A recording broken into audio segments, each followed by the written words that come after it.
The Batman has hit the theaters just like he hits the mobsters in the movie. It is absolutely brutal, relentless, intense, and so good. This movie is a punch in the face to everyone that says, a superhero movie isn't really a movie, it's not cinematic. You know what?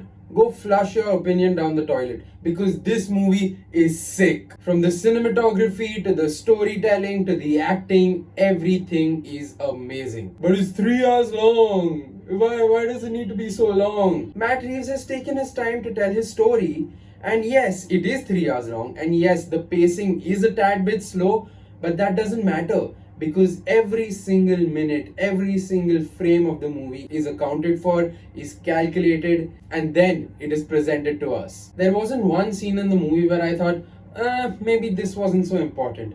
Everything from the start to the finish was just a phenomenal experience to watch. Straight off the bat, Paul Dano as the Riddler is harrowing. His breathing is loud and creepy. There is a confrontation scene between him and the Batman in a prison cell, and wow, I'm just floored by his acting. Also, I am so happy that Matt Reeves actually unlocked the true potential of the Riddler and didn't just decide to make him a guy wearing a wacky green suit, talking in riddles and no one really cares about. Every riddle, everything that the Riddler does in this movie has purpose behind it, and Matt Reeves makes sure that the audience knows about this. Battinson does not fail to impress. Surprise, surprise.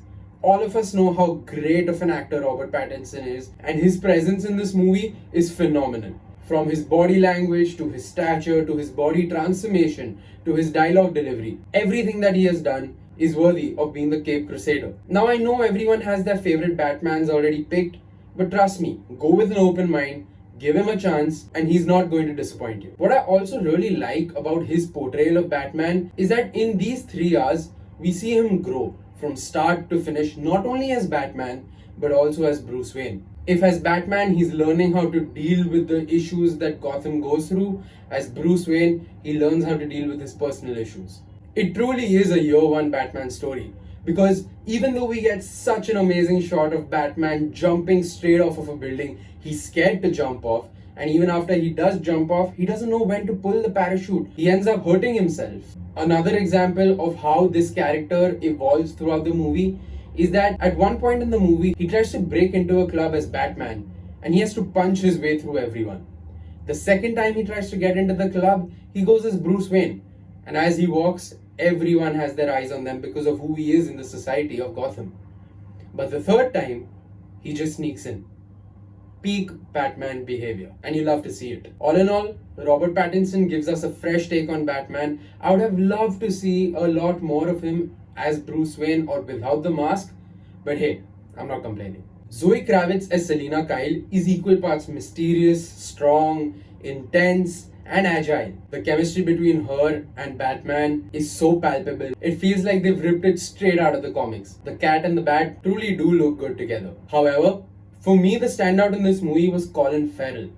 In fact, I wouldn't even know Colin Farrell was playing the role of Penguin if he wasn't credited as the Penguin. He has absolutely nailed the body language, the accent. He's funny, he's loud, and he's just a treat to watch. But a big part of why Colin Farrell is so good is because of the prosthetic makeup that they've done. So big shout out to David Malinowski, who is the prosthetic makeup artist for Colin Farrell. For what it's worth, you've done a stellar job. Coming to the cinematography, director of photography Greg Fraser has outdone himself. If you think Dune looked good, trust me, you are not ready for this one. Every scene of this movie is wallpaper worthy.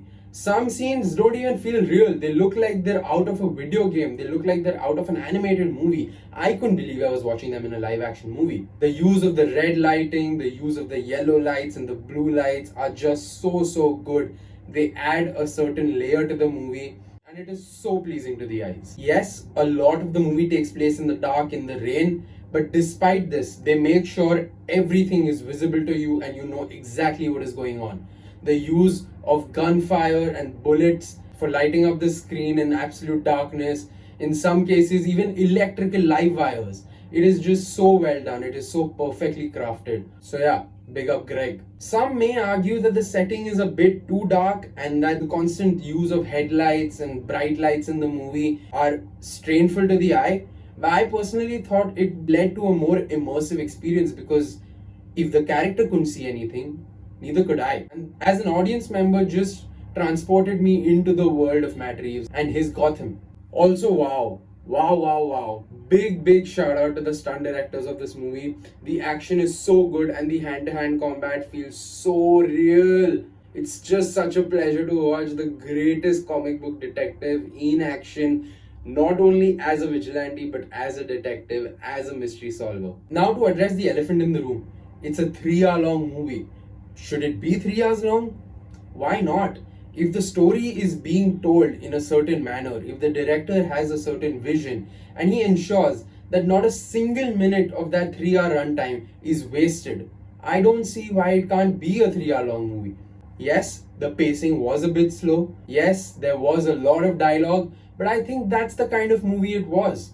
If you knew what kind of movie you're going for, you will not be disappointed. If you expect your average MCU movie which has lighting and is colorful, is witty, is funny, quick pace, action here, action there, conflict 1, conflict 2, action, climax, done. That's not what this movie is. This movie has layers to it. There is mystery, there is suspense, and it is not till the last 15 to 20 minutes of the movie that you know what exactly is going to happen. And even after a couple of the big reveals, Reeves still keeps you hooked in the last 15 minutes of the movie, which, by the way, is the perfect setup for a sequel. So Warner Brothers, please knock some sense in your heads, make movies like this and sign him to make a sequel. Because the movie is mystery heavy, suspense heavy, every time it feels like it's straying away from a Batman movie, becoming too much of only a detective movie, Reeves hits you with a car chase sequence or a fight sequence or just great POV shots of Batman, and he reels you straight back into the world that you want to watch. All in all, kudos to Matt Reeves for telling a story which has been told so many times before, but in such a different manner that I'm still buzzing from watching this movie. This movie fulfills all your major superhero tropes. You get a car chase, you get a bike chase, you get action, you get gunfighting, you get hand-to-hand combat, you get flying, you get dialogues like "I'm vengeance." And still, this movie can compete with some of the best mystery/thrillers you've seen in the recent past. So to sum it up, I think Matt Reeves has done a fantastic job, as has every single other person that has worked on this movie. From the casting, to the music, to the acting, to the direction, to the stunts, everything was so good. As you've probably figured out by now, I really like the movie. I'd give the Batman 8.5 Batmans out of 10 Batmans. And yes, if I was to nitpick, I would say that I would have loved to see more of Robert Pattinson as Bruce Wayne and Paul Dano as the Riddler, both of them without their masks. But that's really pushing it. So yeah, let me know what you thought about the review down in the comments below. If you've seen the movie, let me know what you thought about the movie. Don't forget to like, share, subscribe, all of that jazz. I will see you soon with another review. Till then, take care.